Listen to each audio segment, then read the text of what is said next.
You had originally met Jerry in the 1970s and then gotten back together with him much later in the 1990s. What was the event that sparked your being able to get back together? Well, I ran into him in Where Whole at? Foods.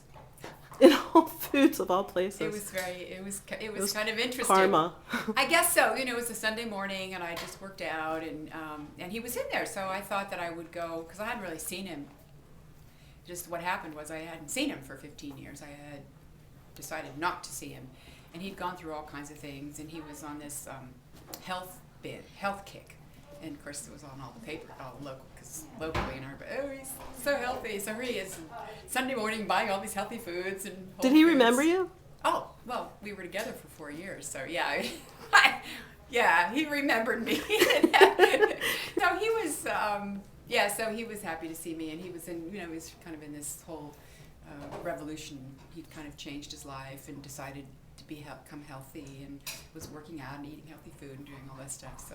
So that was nice. So we were always very compatible. So Are you in charge of the licensing for them? Of the Grateful Dead? No, they do all their own.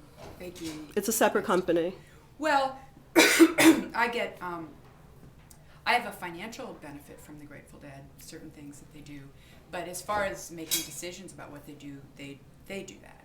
There's plenty, that's they can do that. So they, that's in their court, and so that's appropriate.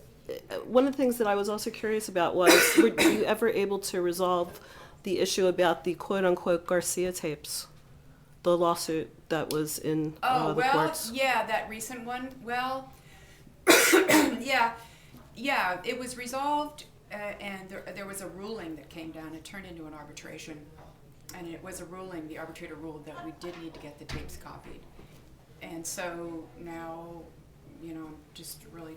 It was those tapes they're Garcia Band tapes. Mm-hmm. And when I was co-executor of Jerry's estate for 8 years, and then the estate's closed. I know Jerry didn't really know that. I know he really didn't have good legal advice. Estate's closed, and then they turn, everything gets distributed to the various parties. And so when I was co-executor, I ordered the tapes be copied, and the people that had done it had told me they were doing it at high resolution, but they weren't. So they misled me about what it was, and I think they misled me because they wanted a hand in doing it again down the road, right? So the estate closed, and then I sent one of these, this guy who was a professional who worked with Jerry, who's an engineer. I said, here's this hard drive, we should do something with this, and he listened to it, he said, this is poor quality. I said, how can it be? So by that time, the nature of who owned the tapes were no longer something that I, as co-executor, could say, do this, do that, So one person promised me he would get right on it, and he didn't. And then years went by, and the next person who was dealing with it said he was going to get right on it, and he didn't. And there's mold on them. They're rotting. I mean, this is the thing that is. What do you think is on the tapes? Difficult. What exactly I know is? what's on the tapes. This is all the Garcia Band concerts. Mm-hmm. It's 300 concerts. It's 1,000 hours of music. I mean, they were really a phenomenon too. I mean, people followed them from concert Garcia to Band concert. was a great band. So now it's been ordered that they be done, and there's so it's going to happen. I mean, it's got to happen, and it's supposed to happen. I mean, the people. There are certain parties that just don't want it to happen because once it happens, the music will be on a hard drive, and we can get it out to the fans, and then they won't have any role in it. So it's like, it's just the politics of it. And this isn't not the Grateful Dead at all. I mean, it doesn't have anything to do with them.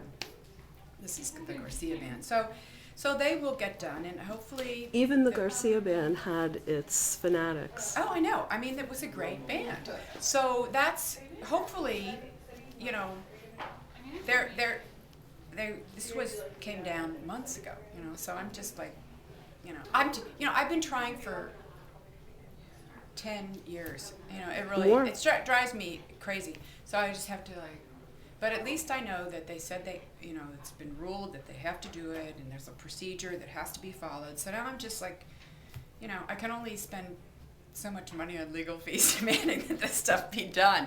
So hopefully within the next, it'll take about a year to get done.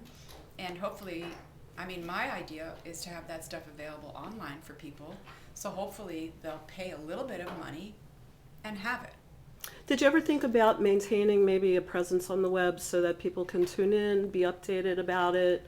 I kind of want to, I sort of feel like I kind of didn't want to get into this like thing of blogging and being, I don't know. Yeah. I actually think that Jerry's fans, they have a lot going on themselves. They don't really need me to come in and, say what's going on. I'm thinking of starting, I was in charge of a website until like five or 6 years ago, and then it changed its nature.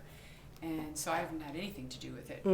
I was supposed to, but it turned out, it's just like, anyway. But you're such a big personality yourself. I mean, now being a film director and well, having... I started making films quite a long, in 1970s. They're very passionate films. So this, so I think the Jerry thing is gonna, like, that's just my goal, is to have all this music available for anybody who wants to hear it. And it would be great if they want to pay a little bit for it. I think so too. But that's my goal, and I've had that goal for 10 years now, and I've spent a lot of my time, a great deal of resources trying to make that happen. So hopefully it'll happen, and everyone will be happy, and I can make a little money so I can continue to make films. Well, that's what it's all about, right? That would be nice. So that's kind of, but it's that Jerry was a wonderful musician, and I know that, and a lot of it seems like what people talk about. He was a very most. complicated musician, obviously, and there were a lot of family relationships. Well, he did a lot of his music. He did a lot of different kinds of music, and the music that people seem to tell me they really like are the Garcia Grisman music. People it's funny. They always say that that's their favorite, and they listen to that all the time. Well, so with all the complications well of him as a man, have there been reconciliations within the family? Well, I don't really know those people.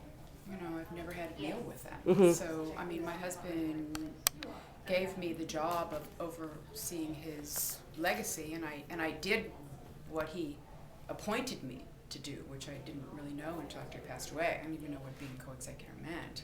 So I did that. I did that for 8 years. I spent a lot of time doing it, and I protected a lot of his stuff, and I increased the income from it, which now has died down a lot because of the economy and stuff. So it was a very interesting experience for me because it was all business oriented. And he was anti-corporate, but he knew a lot about. He was a very smart businessman. He knew a lot about the music business, and he was very savvy in a lot of ways. I mean, people took advantage of him, and people were dishonest with him. We would ask for information. People would say, "This is the way it is," and we would find out later, and I was like completely wrong. But he was, he was a businessman, and that was. But he was a businessman on his own terms. He was a businessman on his own terms, but he, a lot of the decisions that he made, like letting people, which was his original idea of letting people tape the concerts, that was really revolutionary at the time. No one was doing that, and it helped build this huge fan base, and everybody loved it, and they were so popular that they couldn't play on Saturday nights because too many people came. So there you go.